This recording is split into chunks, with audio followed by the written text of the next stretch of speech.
स्वर्गीय भेड़ा विवान जी के और हमारे पारिवारिक संबंध में उदा साहब के साथ बहुत लंबे समय तक उन्होंने इस इलाके की बहुत अच्छी सेवा करी। सबके सुख दुख में और समाज सेवा में हमारे इस पूरे इलाके में, ये जो हमारा पूरा इलाका है, ये हमारे पुराना एक इलाका माना जाता है। उस पूरे इलाके में भेड़ा विवान जी का अपनी एक पहचान थी, अपना एक नाम था समाज सेवा के लिए। और उन संस्कारों को आगे बढ़ाने का काम किया है और मुझे विश्वास है उनके नाम को और भी आगे बढ़ाने का काम हमारे भाई कदम बढ़ेंगे और हम आपके होने वाले नए में पूरा विश्वास है। हमारे बीच में हमारे आदरणीय पूर्व विधायक सोनीपत के, जिन्होंने पिछले 5 साल में आपकी दिन रात तक आपके सुख में साथ निभाकर सोनीपत की बहुत सेवा करी और जिनको साजिश और षड्यंत्र के तहत जिनको बड़ी बड़ी एजेंसियों ईडी जैसी एजेंसियों को दुरुपयोग करके, और ये मैं नहीं कह रहा, ये माननीय सुप्रीम कोर्ट ने कहा है, उनको चुनाव के दिनों हिरासत में लेकर और प्रचार करने से वंचित करके एक ऐसे शरीफ व्यक्ति का जिन्होंने आपके बीच में रहकर आपका सुख दुख में साथ निभाया था, उनको प्रचार करने से रोका गया। चुनाव के नतीजों के बाद सुप्रीम कोर्ट ने भी ये कहा कि गैर कानूनी तरीके से, नाजायज तरीके से इनको उस समय हिरासत में लिया गया।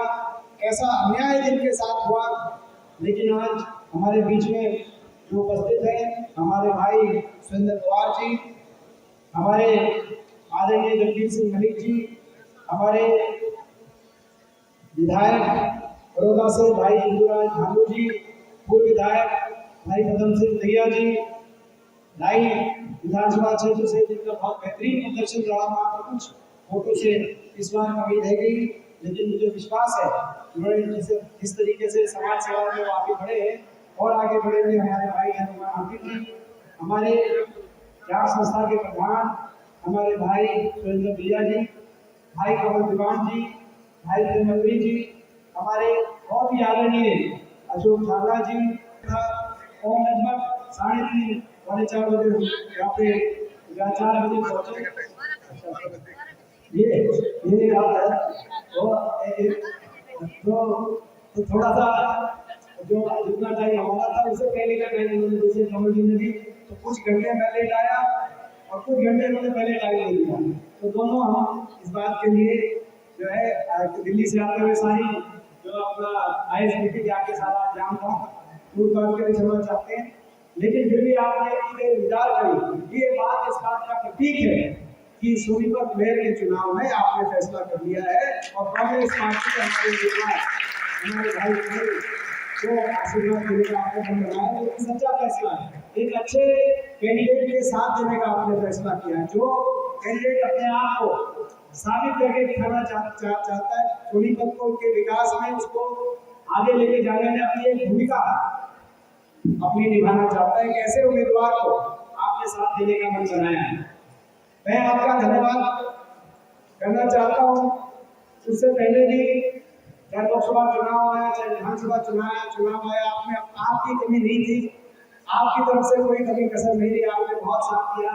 यहाँ से लोकसभा में सत्ता कर्मचारी दिखाकर आपने भेजा, विधानसभा में भी आपने साथ देने में कभी कसर नहीं छोड़ी। लेकिन कई बार प्रजातंत्र हार जीत प्रजातंत्र का हिस्सा है। शाम नाम धन भेद का प्रयोग भारतीय जनता पार्टी द्वारा किया गया। हर तरीके के छल कपट यंत्र मंत्र तंत्र से किसी तरीके से मैनेज करके मात्र 0.5% वोट से उन्होंने लोकसभा में जो भाजपा हारी, हरियाणा के अंदर 5 सीट कांग्रेस की आई और हमारी भाजपा से ज्यादा प्रतिशत आया हरियाणा के अंदर, तो विधानसभा में 3 महीने के बाद उन्होंने हर तरीके से मैनेजमेंट करी। ईडी सीबीआई एजेंसियों का दुरुपयोग किया गया, हर तरीके के हथकंडे अपनाए गए, मात्र 0.5% वोट से 4-5 सीटों के अंदर से इस सरकार ने आगामी, लेकिन वो सरकार तो बनाई, लेकिन वो मैंडेट था। जैसा आप जानते हैं, जन भावना के पक्ष में नहीं, आज पूरे हरियाणा के अंदर लोग उसी तरह से दुखी हैं जैसे लोकसभा चुनाव आज से 1 साल पहले लोकसभा चुनाव में जब लोगों ने हरियाणा में बीजेपी को हरा दिया था, लोग तो वही है, 3 महीने में तो काम नहीं किए लोग, लेकिन केवल चुनाव को मैनेजमेंट, चुनाव की जरूरत करी, हर तरीके हथकंडे अपनाना लोग होती है, वही मुद्दे। देश में आज भी सबसे ज्यादा बेरोजगारी हरियाणा में, देश में सबसे ज्यादा नशा विकास की गति से उतारने का काम इन्होंने हरियाणा में किया। खास तौर पर सोनीपत तो गवाह है इस बात का कि 11 साल की सरकार में सोनीपत को एक कोई नया विकास कार्य तो दूर की बात है। जब कांग्रेस की सरकार थी हुड्डा साहब के नेतृत्व में, आपको याद होगा, सोनीपत में 7 सरकारी विश्वविद्यालय थे, राजीव गांधी एजुकेशन सिटी, कहीं मुक्तसर के अंदर विश्वविद्यालय, कहीं कानपुर के अंदर महिला विश्वविद्यालय, कहीं लिफ्टन, बड़े बड़े संस्थान, राजीव गांधी एजुकेशन सिटी के अंदर विश्व स्तर के, कहीं अशोका यूनिवर्सिटी, कहीं एसकेआरएम यूनिवर्सिटी, बड़ी बड़ी यूनिवर्सिटी आई। सोनीपत एक शिक्षा नगरी के रूप में आगे बढ़ रहा। लेकिन इनके 11 साल में कॉलेज सोनीपत के अंदर एक छोटा स्कूल भी बनाने का कार्य नहीं हुआ। और जो लोग इस बात के लिए जिम्मेदार थे, जिनको आपने नकारा था पिछले चुनाव में 2019 में, आज वही मेरी लेके आ गए। जो लोग सोनीपत के विकास के नाम पर भ्रष्टाचार करने के लिए जिम्मेदार थे, आज वही लोग आपके बीच में मेयर के टिकट लेके आ गए। जिनको आपने नकारने का, जिनका अहंकार और जिनका भ्रष्टाचार आपने जिनके अहंकार और भ्रष्टाचार को आपने नकारने का काम किया था, आज वही अहंकार और भ्रष्टाचार लेके आपके बीच में आ गए और कह रहे हैं कि ट्रिपल इंजन की सरकार को, ट्रिपल इंजन की सरकार का क्या मतलब है मैं बता देता हूँ आपको। ट्रिपल इंजन की सरकार का मतलब ये है, एक इंजन से रोकते हैं और बाकी दोनों इंजन संरक्षण देने का काम करते हैं। ट्रिपल इंजन की सरकार का मतलब ये है। इसलिए मुझे याद है रोहतक में पिछली बार इन्होंने ट्रिपल इंजन के नाम से अपना मेयर बनाया। रोहतक में 300 करोड़ का योजना घोटाला हुआ और जब घोटाला हुआ तो अरविंद शर्मा जो उस समय वहां के सांसद थे, उन्होंने कहा कि वहां के पूर्व मंत्री और विभागों का नाम लिया कि वो डकार गए। इंक्वायरी करनी हुई, इंक्वायरी क्यों नहीं हुई? क्योंकि ट्रिपल इंजन में एक इंजन रूठता है और बाकी दोनों इंजन संरक्षण देते हैं। जैसे आपने देखा बड़े बड़े घोटाले हुए, खजूर पेड़ का घोटाला हरियाणा में मिला है, आपको मैं याद दिलाऊंगा। और बड़े बड़े का घोटाले का नाम लो, ऐसे ऐसे घोटाले हुए कि उन घोटालों को सोच के ऐसा लगता था कि कैसे कोई संभव है। 6 महीने से सफाई कर्मचारियों की तनख्वाह नहीं मिलने स्थिति है। और केवल यही नहीं, ये बीजेपी का एक और मतलब है। बीजेपी बहुत छोटी पार्टी, चुनाव जीतने के लिए ये सब कुछ करेंगे। जब लोकसभा चुनाव में लोग 10 साल से सर्टिफिकेट को हटा दिया तो बीजेपी ने हर तरह का झूठ बोला, कहा बीजेपी ने कि एचकेआरएम को पक्के करेंगे। अब पक्के करने की तो दूर की बात है, हटाने लग रहे हैं। बिजली वाले हटा दीजिए एचकेआरएम वाले, कहा था पीले कार्ड बनवा दिए। हर 3 चौथाई हरियाणा वासी पीले कार्ड में आ गए। 75% हरियाणा गरीबी रेखा नीचे निकले, अब पीले कार्ड बनवाने लग रहे हैं कि नहीं बनवाने लग रहे हैं। सफाई कर्मचारियों का पक्के कर रहे हैं, करेंगे। 6 महीने से सफाई कर्मचारी की तनख्वाह रोक थी। बहुत झूठी पार्टी, बहुत झूठी पार्टी। इसीलिए प्रजातंत्र में बाबा साहब ने कहा था 2 वोट देते जाएंगे, एक सत्ता पक्ष एक विपक्ष। इसीलिए आप भाई 2 इंजीनियरिंग को दे रहे हैं। दिल्ली की सरकार, चंडीगढ़ की सरकार जो कराना होगा ये काम कराएंगे 2 इंजीनियरिंग के, मगर एक इंजन आप विपक्ष को भी दे दो ताकि ये अपने वायदों से पीछे हटे, किसी के पीले कार्ड काटे या किसी को सफाई कर्मचारी को तनख्वाह ना दे और या ये भ्रष्टाचार करें, कहीं खजूर के पेड़ में भ्रष्टाचार करें या कहीं और भ्रष्टाचार करें। कम से कम एक इंडियन विपक्ष का आपके लिए, आपके हकों के लिए अड़ के खड़ा हो जाए आपके मायने में। इनको झूठ नहीं देनी, इनको लूटने की और अहंकार की, इनको भ्रष्टाचार और अहंकार की छूट नहीं देनी।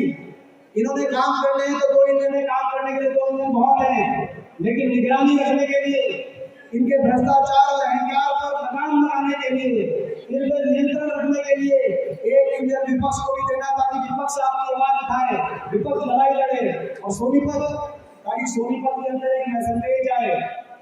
मैं आपसे पूछना चाहता हूँ, इनको भ्रष्टाचार के लिए, अहंकार के लिए, खजूर पेड़ जैसे घोटालों के लिए इनको छूट तो नहीं होगा भ्रष्टाचार और अहंकार को, इनके छूट इनके भ्रष्टाचार अहंकार नहीं होगा। तो सोनीपत का संदेश पूरे हरियाणा में जाएगा, क्योंकि ये सोनीपत आने वाले समय में ठीक है नतीजा हमारे पक्ष में नहीं रहा, मगर प्रजातंत्र है, मात आगे प्रतिशत वोट से इनकी सरकार बनी है, दोबारा से लड़ाई लड़ेंगे, 4 साल का समय है, फिर वही मैदान होगा, फिर वही घुड़सवार होंगे, दोबारा लड़ाई लड़ेंगे, हरियाणा को आगे लेके आएंगे और हरियाणा में फिर दोबारा से ऐसी विकासशील सरकार बनाने के लिए जिसके लिए विकास प्रायोरिटी हो और जिसके लिए सोनीपत प्रायोरिटी हो, ताकि आपकी अपनी सरकार हरियाणा अपने इस बात के लिए दोबारा लड़ाई लड़ेंगे।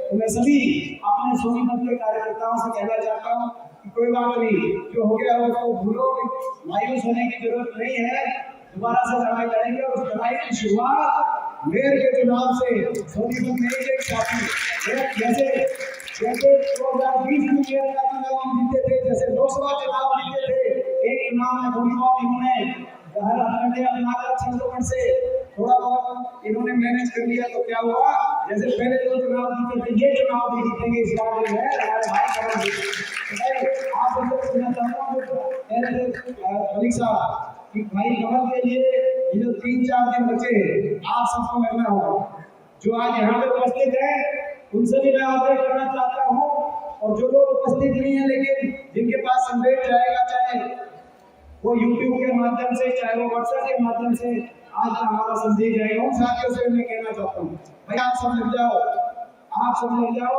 आज की ताजा ये रिपोर्ट ये है कि आप ये चुनाव जीत रहे हो और जो चुनाव हमारा जीते और हमारे स्वर्गीय देवराज जी का के संस्कार का नाम लेने के काम को आगे बढ़ाने का कार्य करें और सोनीपत को आगे लेके जाने में आप हमको जिताओ, ताकि हम सब, चाहे वो हम सब लोग के आपकी लड़ाई लड़ेंगे।